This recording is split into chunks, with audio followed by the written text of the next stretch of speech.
Good morning, everyone. Welcome to our podcast on the topic of mindfulness.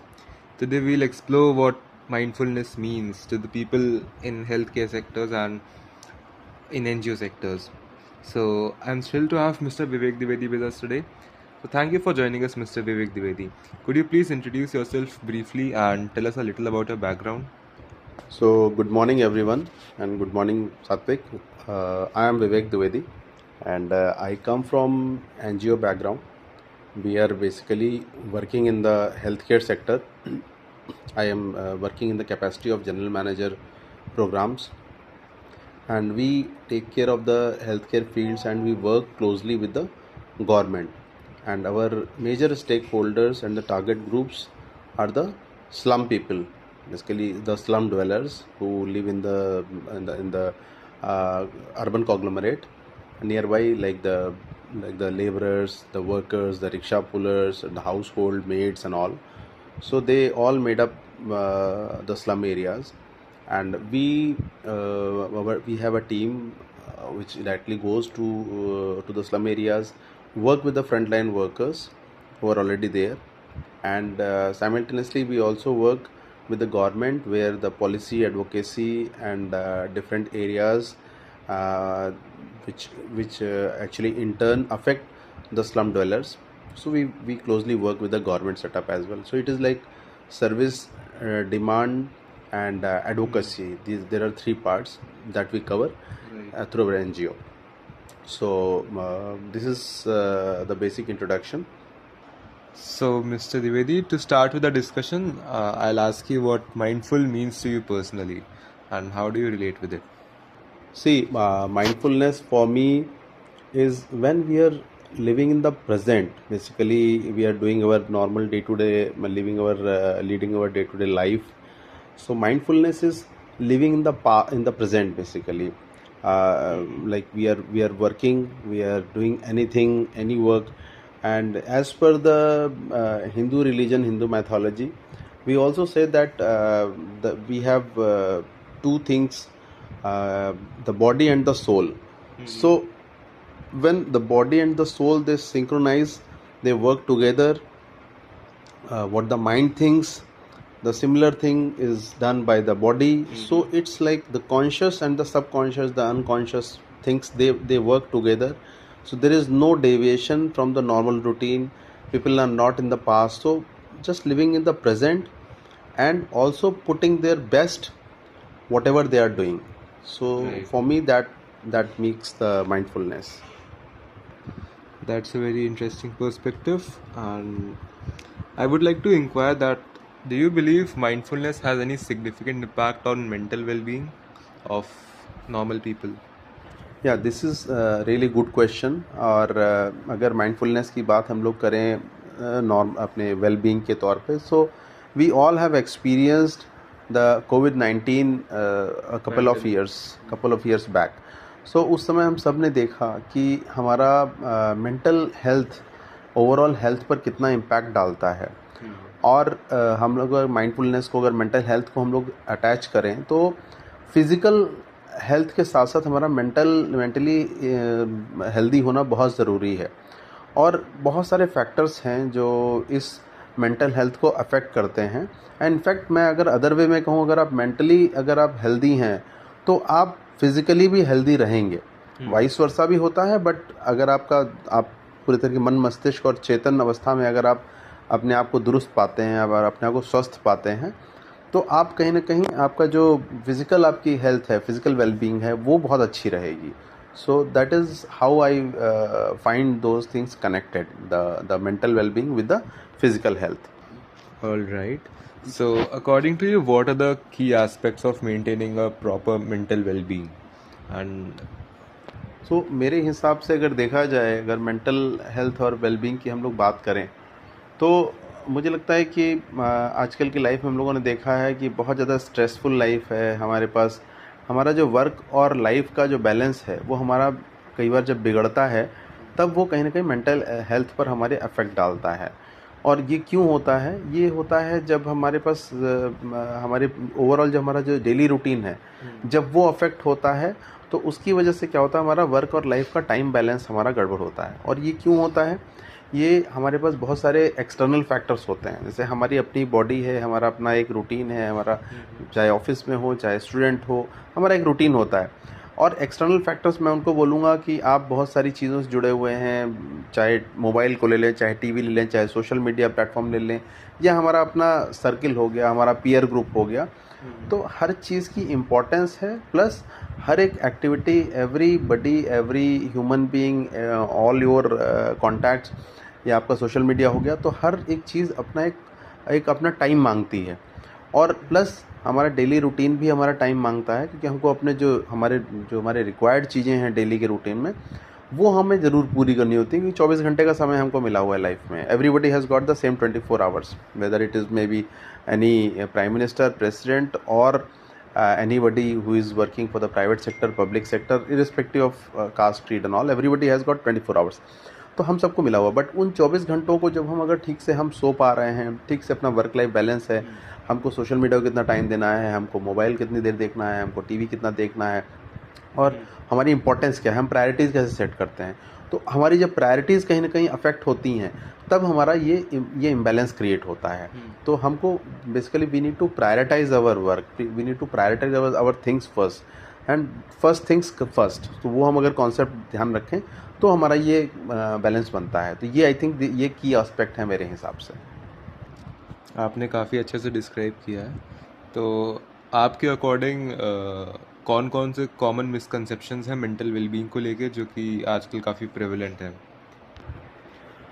अगर misconceptions की बात देखें तो जनरली हम लोग कई बार कॉमन बोलचाल की भाषा में हम लोग अगर बात करें तो most of the times it happens when we come across any person either at our work place और in our school colleges for students, I am talking even in general life. अगर हम लोग देखें, if somebody is there and, और वो कई बार क्या होता है ना कि हमको अब्रप्ट बिहेवियर दिखाई पड़ता है उसका, if he is not behaving normally, तो मुंह से निकल जाता है कई बार, अरे यार ये पागल है क्या, ठीक है, इसका दिमाग ख़राब हो गया है क्या। दीज आर वेरी कॉमन, है ना, common statements that we make in our day to day life. तो ये जो चीज़ें हैं, ये हमें, हम लोग अगर देखें तो हमें ये चीज़ें हमारे वर्क लाइफ में या हमारे डेली रूटीन में कई बार चीज़ें हमारे सामने आती हैं।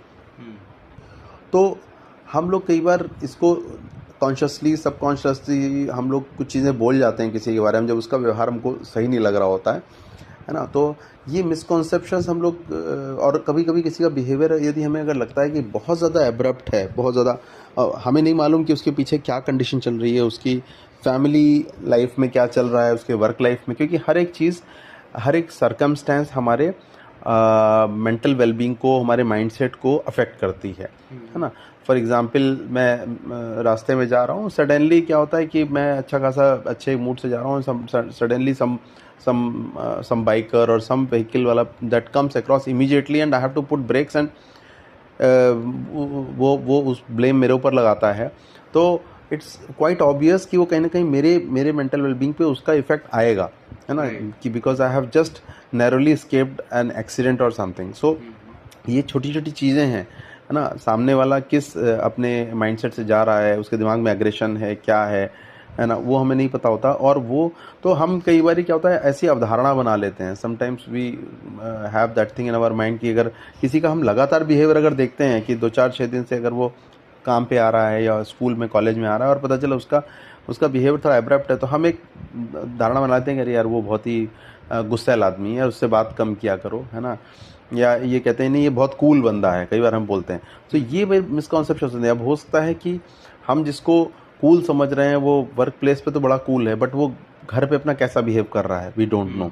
कई बार क्या होता है, घर पे बड़ा कूल बंदा है, बाहर आके बहुत एब्रप्टली बिहेव कर रहा है, we don't know. So misconceptions यहीं से क्रिएट होते हैं कि हम जो सामने देखते हैं physically, what we see, what we experience with other person at the workplace or in our general day-to-day life. So we tend to develop that misconception about that particular person, irrespective of or without knowing any background, anything about that person, we develop those misconceptions। और वो चीज़ें जो हैं वो बंदे का एक एक पर्सनालिटी डेवलप करती है, हमारे दिमाग में एक फिगर क्रिएट हो जाती है कि यार ये बंदा तो ना, ये तो इसका कुछ नहीं होता। कुछ ऐसे भी हमको लोग मिलते हैं जो हमेशा हंसते खिलखिलाते रहते हैं, उनको लगेगा अरे यार इससे बात करो तो हमेशा मूड अच्छा रहेगा, ये बंदा जो है वर्क प्लेस पे कहीं भी जाओ इसके साथ ट्रैवल करने में मज़ा आता है, he is happy go lucky man. तो बट वो अंदर क्या है we don't know, we just see what, जो हम बोलते हैं ना सीइंग इज़ बिलीविंग, जो सामने हम देखते हैं हम उसी पे बिलीव करते हैं। सो ये मिसकॉन्सेप्शंस हमारे सबके साथ में, ये एटीट्यूडनल और बिहेवियरल जो एस्पेक्ट को देख के हम अपना एक कंक्लूजन ड्रॉ करते हैं, दैट इज़ वही कई बार मिसकॉन्सेप्शंस को जनरेट करता है। आपने काफ़ी अच्छी तरीके से डिस्क्राइब किया मिसकॉन्सेप्शंस जो आजकल एग्जिस्ट कर रहे हैं। तो आपके अकॉर्डिंग हम लोग ये मिसकॉन्सेप्शंस को सही कैसे कर सकते हैं? How can we correct such misconceptions in the society?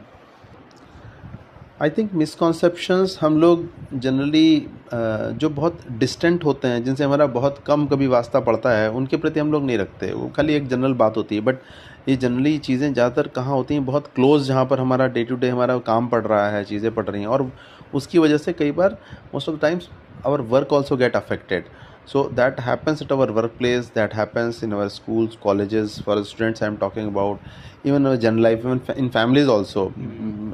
It happens, like we have a notion that इस बंदे का कुछ नहीं हो सकता, ये बंदा किसी भी तरीके से ये हिलने वाला नहीं है।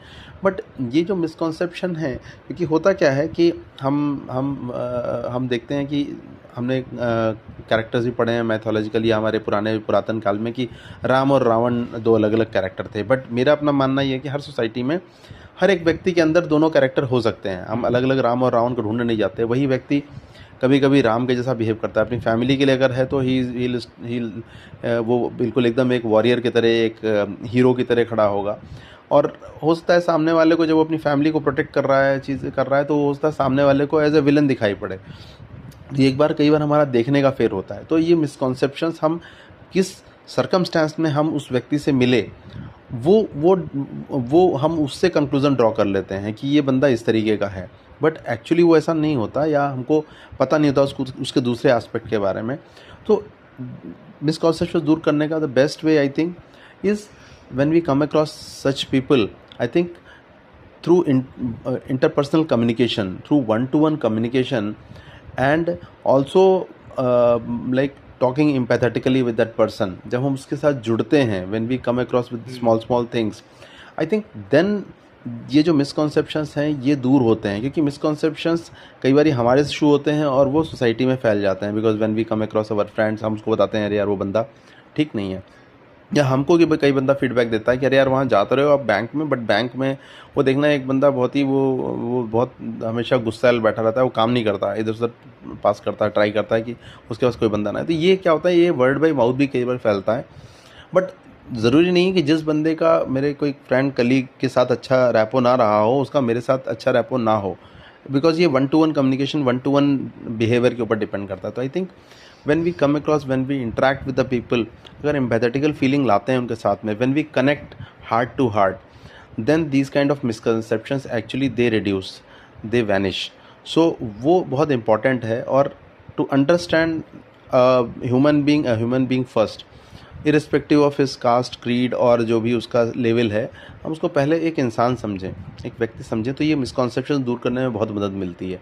और ये हायरार्की और ये सारी चीज़ें हैं, ठीक है, ऑफिस में ये सब चीज़ें चलती हैं, बट ये नीचे से ऊपर तो नहीं जा सकती। बट ऊपर से नीचे अगर हायरार्की में है, तो अगर ऊपर कोई बंदा बैठा हुआ है, बॉस है, मैनेजर, सीनियर मैनेजर है, वो नीचे बंदे को अगर अच्छे से बात कर रहा है, उसको एक अच्छा एम्पैथेटिकल फीलिंग दे रहा है, उसको फैमिली का एटमॉस्फेयर दे रहा है, तो आई थिंक ये जो मिसकॉन्सेप्शन से काफ़ी हद तक दूर किया जा सकते हैं।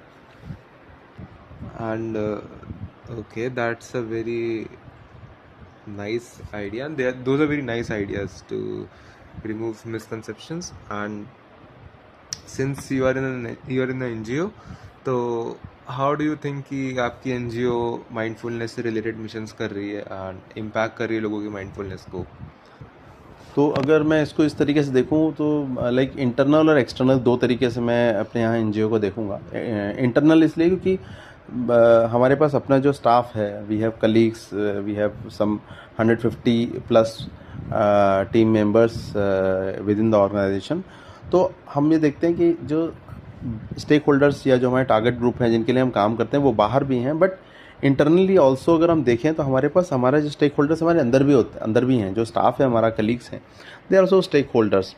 तो अगर हम देखें उनके साथ, तो हम लोग अगर इंटरनल देखें तो पहले क्या है कि बिकॉज बाहर हम एक्सटर्नल तब हम स्ट्रांग होंगे जब हमारे इंटरनल स्ट्रांग होगा, हमारा स्टाफ अगर स्ट्रांग होगा माइंडफुलनेस पे। तो हम क्या करते हैं कि हम एक तो ये कि अपने स्टाफ के लिए कई बारी हम डिफरेंट एक्सरसाइजेज डिफरेंट हम लोग मेंटल वेलबींग के लिए हम लोग बहुत सारी एक्टिविटीज़ करते हैं। प्लस हमारी पॉलिसीज़ जो हैं वो बहुत डिसाइड करती हैं, बहुत एक कंड्यूसिव इन्वायरमेंट क्रिएट करती हैं। मैं एग्जांपल देना चाहूँगा, जैसे हमारे यहाँ एक एनुअल वेलनेस करके हमारे पास एक हमारे यहाँ एक फ़ंड है जिस पे हम लोगों को ये इनकरेज करते हैं कि वो अपने फैमिली के लिए, खुद के लिए अगर कुछ हेल्दी बिहेवियर, अगर कुछ वो स्पोर्ट्स संबंधी कुछ एक्टिविटी फ्री टाइम में करना चाहें तो उससे रिलेटेड कुछ हम लोगों ने एक्टिविटीज़ हैं, जैसे जिम जाना है, स्पोर्ट शूज़ है ना, इवन अगर उनको हेल्दी रहना है तो उसके लिए अगर पल्स ऑक्सीमीटर है, कुछ चीज़ें उन लोगों ने वो प्रमोट किया हुआ है। और उसको वो अगर परचेज़ करते हैं तो 50% of the cost is borne by the organisation. Plus हम उनके अलावा कई बार सेशंस रखते हैं। हम लोगों ने डाइवर्सिटी, इक्विटी और इंक्लूसिवनेस पे हमने एक्सरसाइज कराई हुई है, हमारे पास वर्कशॉप्स हो चुकी हैं, जिसमें क्योंकि अलग अलग फैमिली से, अलग अलग रीजन से, कंट्री के अलग अलग स्टेट से लोग आते हैं। So everybody comes with different belief system, उनका फैमिली बिलीफ सिस्टम अलग अलग होता है।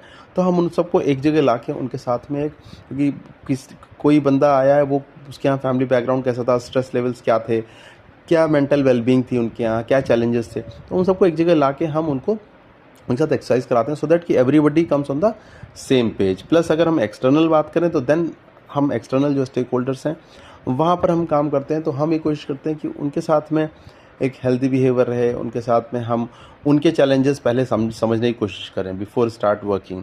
सो जब तक हम उनके कोई भी बंदा किसी के पास अगर मिलने जाते हैं तो उसका हमको तब तक अच्छा रिसेप्शन नहीं मिलेगा जब तक हम उसकी प्रॉब्लम्स के चैलेंजेस नहीं समझेंगे। वंस वी अंडरस्टैंड कि what challenges he or she is facing, then only we can create a relationship, a liaison with that person or with that system.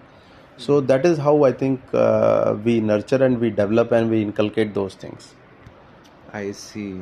So आपने जैसे challenges की बात करी, तो I would like to ask कि what are the specific challenges जो कि individuals face करते हैं जब आपकी workshops वगैरह में आते हैं?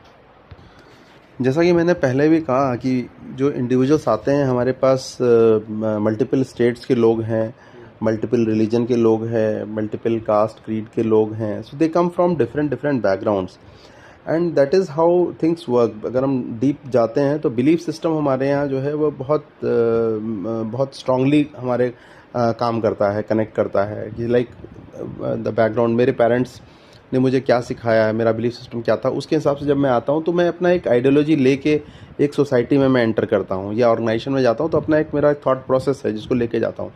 Similarly it happens with everybody who joins the organisation, या कहीं पर भी किसी भी वर्क प्लेस पे, कहीं पर पब्लिक प्लेस पे जाते हैं तो सब अपने अपने बिलीफ सिस्टम के साथ जाते हैं। तो वहाँ पर चैलेंजेस यही आते हैं कि मैं एक अपना मेरा थॉट प्रोसेस है, मुझे लगता है कि ऑफिस में सफाई रखना एक बहुत ज़रूरी चीज़ है। एग्जाम्पल के तौर पे टिश्यू पेपर्स हमें ज़्यादा नहीं यूज़ करने चाहिए, पेड़ कटते हैं जिनकी वजह से टिश्यू पेपर बनते हैं और वो अननेसेसरली एक इन्वायरमेंट को डैमेज है। पानी का ज़्यादा यूज़ नहीं होना चाहिए, पानी बहुत प्रोपोर्शनली रीजनेबली यूज़ होना चाहिए, या सिमिलरली बहुत सारी चीज़ें। बट ज़रूरी नहीं है जो बंदा एक ऐसी जगह से आ रहा हो जहाँ पर उसके वो कोस्टल एरिया से है, उसने he has seen plenty of water, उसने कभी इस तरीके की प्रॉब्लम नहीं देखी, तो उसका जो माइंडसेट होगा वो बिल्कुल डिफरेंट होगा compare to a person who comes from metro city, जहाँ जिसने स्कैरसिटी देखी हो। तो दोनों चीज़ों में बहुत फ़र्क हो जाता है। तो हमारे कंट्री के अंदर ही अगर हम लोग देखें, हमारे पास जितने डिफरेंट स्टेट्स हैं, हर जगह से लोग अलग अलग आते हैं, तो ये चैलेंजेस बहुत मेजर होते हैं जब when we they all come across, they all come and sit together. So these are small things जो कि हम लोग जब डिस्कशन करते हैं तो ये काफ़ी बड़े बड़े इश्यूज़ के तौर पे ये सब काम करते हैं। तो ये चैलेंजेस हैं उन चीज़ों को, क्योंकि एक हम लोग बोलते हैं अपने एनजीओ में भी, behaviour change communication is the toughest thing which takes sometimes more than 5, 10 और even sometimes 20-30 years also। Like बहुत एक छोटा एग्जांपल दूंगा, हम लोग का हैंड वॉशिंग प्रैक्टिसेस है, सेफ़ हैंड वॉशिंग प्रैक्टिसेस बोलना चाहिए, जिसकी वजह से बहुत सारी बीमारियां फैलती हैं। और एनजीओ में हम लोग उसके ऊपर कई सालों से काम कर रहे हैं। I think more than 15-20 years हम लोग हो गए हैं। बट अभी भी अगर हम लोग कई लोगों से पूछे तो उनको सही तरीके से जो 6 steps of hand washing, safe hand washing बोलते हैं, वो उनको नहीं आता, जो कि हेल्दी बिहेवियर के लिए बहुत ज़रूरी है। और हेल्दी रहेंगे तो ऑफ कोर्स हमारा मेंटल हेल्थ भी अच्छा होगा। तो ये सब चैलेंजेस हैं, हमको डिफरेंट डिफरेंट फेस करने पड़ते हैं। तो उस पर तो इसीलिए मैं कह रहा हूँ बिहेवियर चेंज कम्युनिकेशन सबसे सबसे मुश्किल चीज़ है। सबसे बहुत लास्ट में होती हैं चीज़ें, बिहेवियर चेंज करना बहुत मुश्किल होता है। आई सी। तो सिंस आपने चैलेंजेस बता दिए हैं, तो आई गेस माइंडफुलनेस प्रैक्टिसेस थोड़ी बहुत यूज़फुल होती हैं। तो what are the initial thoughts on mindfulness practices? तो मेरे हिसाब से आई थिंक जैसा मैंने कहा कि आपका जो रूटीन है दैट डिस्क्राइब्स हाउ वेल और how good your mental health is. तो जैसा मैंने कहा कि हमारे पास बहुत सारे डाइवर्जन्स लाइफ में हैं, बहुत सारे डेविएशंस होते हैं, बहुत सारी चीज़ें डिस्ट्रैक्ट करती हैं। तो मुझे लगता है कि अपना अगर दिमाग को कंट्रोल करना है या हमको मेंटल हेल्दी रहना है तो दिमाग को बहुत शांत रखना पड़ेगा। और उसके लिए आई थिंक जैसे हम लोग एग्जांपल के तौर पे देखते हैं कि हमारा जब मोबाइल में बहुत ज़्यादा एक्सेस डेटा हो जाता है तो what we do, we generally erase that memory, और we sometimes switch it off or we restart the mobile when it starts hanging. So similar thing happens with the human body also, human brain. जब बहुत ज़्यादा चीज़ें हो जाती हैं तो कई बार क्लटर हो जाता है, दिमाग में इतनी सारी चीज़ें भर जाती हैं, तो we need to switch off for certain period of time. हम लोग इसलिए बोलते हैं कि मॉर्निंग में, and morning is the best time, हमारे हिंदू धर्म में भी बोला गया है कि मॉर्निंग आवर्स जो ब्रह्म मुहूर्त हमारा होता है, morning hours, that is the best time for meditation. और मेडिटेशन क्या है, ये इट इज़ एन एक्टिविटी जो कि हमारा एक तरीके से हमारे जो हमारे दिमाग में जो भी केमिकल्स हैं उनको उनको उनको स्ट्रीमलाइन करने का काम करता है। तो morning is the best time. हमको सुबह में योगा है, हम मेडिटेशन करें उस समय, और सारी एक्टिविटीज़ वो हों जिससे हमारा हमारा जो माइंड है वो हमारा बेसिकली जो कॉन्शियस और सबकॉन्शियस माइंड है वो हमारा शांत हो, जिसमें हम पान अपान क्रिया भी बोलते हैं कि जब हम अपना एक्सहेल इनहेल कर रहे हैं उस टाइम में we just relax, we sit and we don't let any thought come into our mind. तो वो पीसफुलनेस लाने से क्या होता है कि your brain start soothing, relaxing, and the all the thought जो हमारा पूरा एक जो घूमता रहता है उसमें वो हमारा थोड़ा रिलैक्स करता है। And that is how, because हमको रात में हम सो जाते हैं तो हमको बॉडी को तो आराम मिल जाता है बट ब्रेन हमारा काम करता रहता है, तो ब्रेन को रेस्ट रिलैक्स करना बहुत ज़रूरी है। So then that is the best way I think we can focus and we can work upon on the mental wellbeing. That's very nice explanation.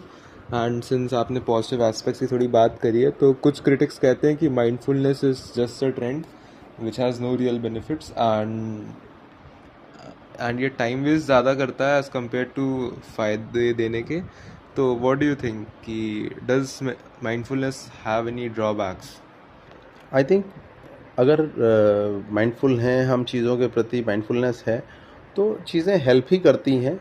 और because we take care of कि हम जब interact कर रहे हैं with any person in our day to day life, तो basically we don't hurt anybody, we don't create such environment where animosity takes place। But एक चीज़ ज़रूर मैं कहना चाहूँगा कि हाँ, ओवर कई बार कोई चीज़ ओवर करना is also sometimes that is risky. तो ऐसा ना हो कि हम इतना कॉन्शियस हो जाएं कि हमें जो बात जो कम्युनिकेट करना है, जिस तरीके से हम नॉर्मली बिहेव करें, just keeping in the mind the other person sitting next to us, उसको एम्पैथेटिकली हम उससे बात करें, और ना कि हम ओवर कॉन्शियस हो जाएं और कॉन्शियस होके पता चला हमारा खुद का बिहेवियर ना गड़बड़ हो जाए। हम सामने वाले के बिहेवियर को रीड करते करते या उसको हम हेल्प करते करते या कि हमारा कम्युनिकेशन अच्छा हो, हमारा अपना बिहेवियर डिस्टर्ब ना हो जाए, इतना ओवर कॉन्शियस नहीं होना है। तो माइंडफुल हमें ये होना है कि बस हम किसी को हर्ट नहीं करें, हम अपनी बात रखें, है ना, we interact in all good way possible, amicably हम उससे इंटरेक्ट करें। So that is how I think. उसके अलावा और कोई ड्रॉबैक्स मुझे नहीं दिखते इसके। आई सी। तो आपके अकॉर्डिंग ड्रॉबैक मेजर ये है कि हम लोग इसे ज़्यादा कॉन्शियस ना यानी ओवर कॉन्शियस ना हो जाए अपने एक्शंस को लेकर, and we do it moderately.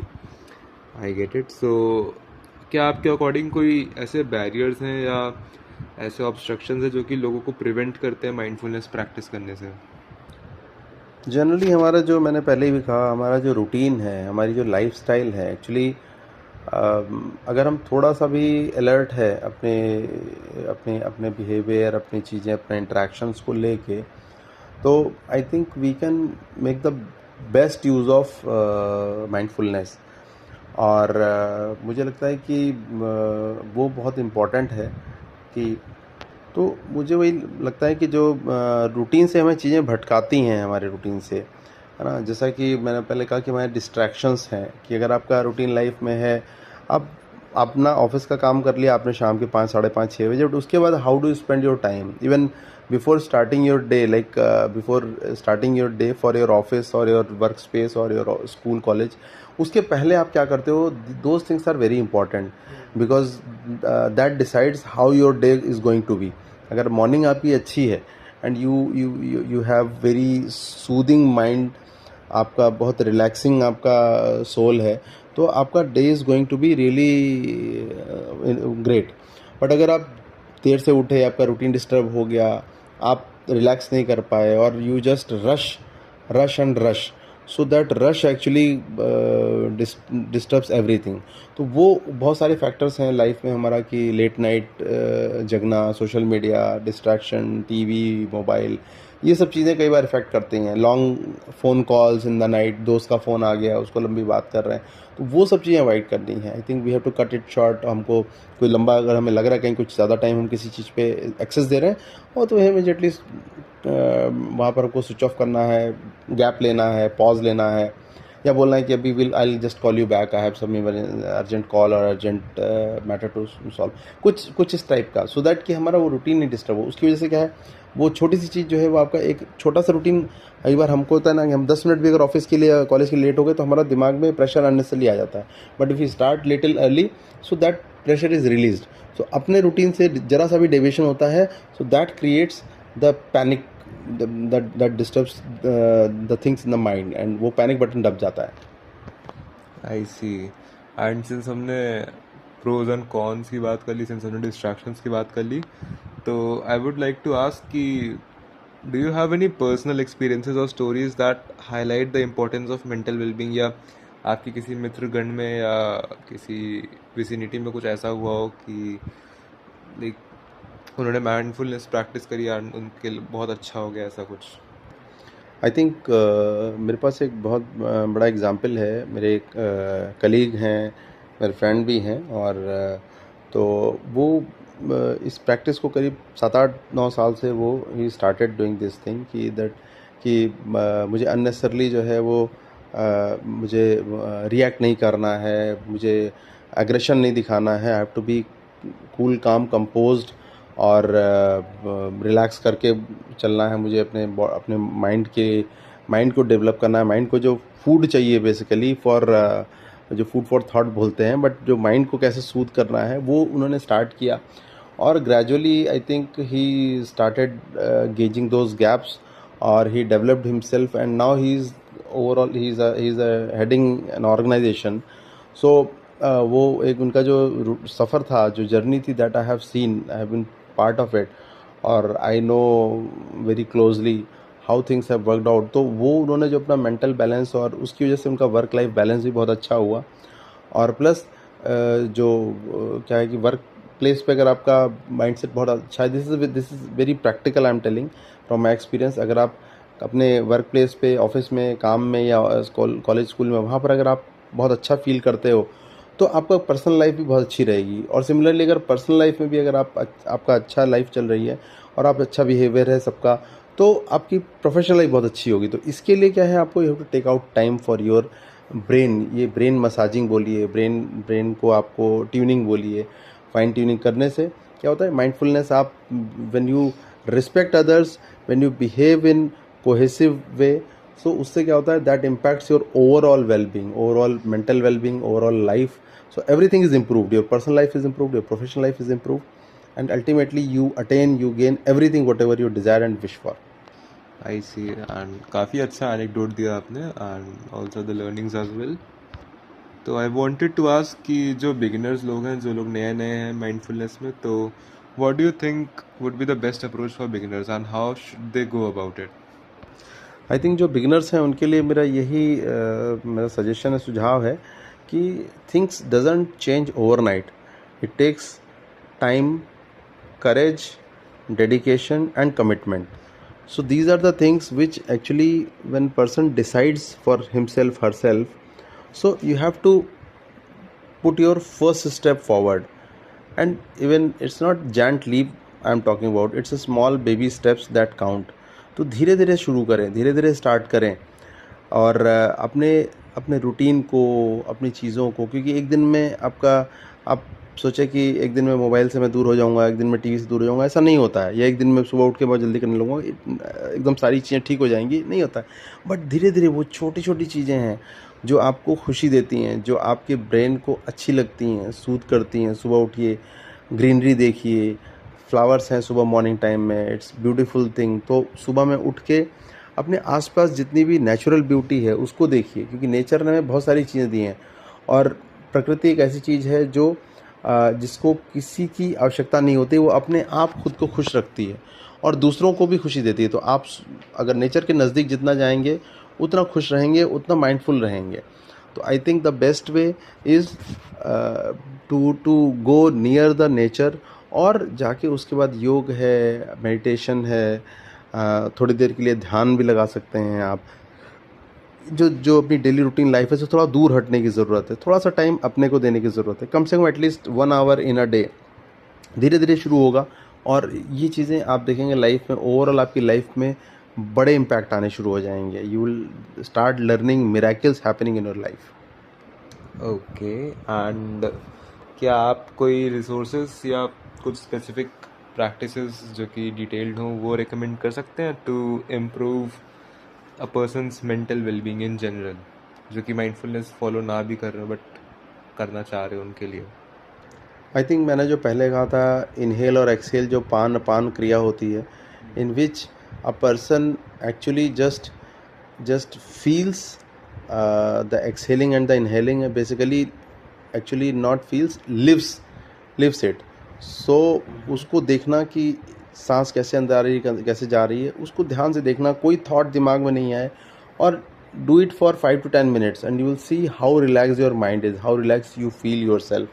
उसके अलावा अगर आप सुबह मॉर्निंग में बैठे हैं, आप ओम का उच्चारण कर सकें. इफ़ यू कैन रिसाइट ओम, और उसको, ओम को भी कहने के तरीके हैं आ, ऊ और हम, उसमें 3 अक्षर आते हैं. उसको अगर हम लोग करें और जेन्युइनली थोड़ा एक्सटेंड करते हुए पहले सांस भरें, फिर उसके बाद उसको एक्सहेल करें, धीरे धीरे रिलीज़ करें.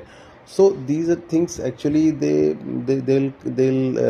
नर्चर योर माइंड, आपके माइंड को बहुत सूद और बहुत पीस प्रोवाइड करेंगे. So these are small basic things.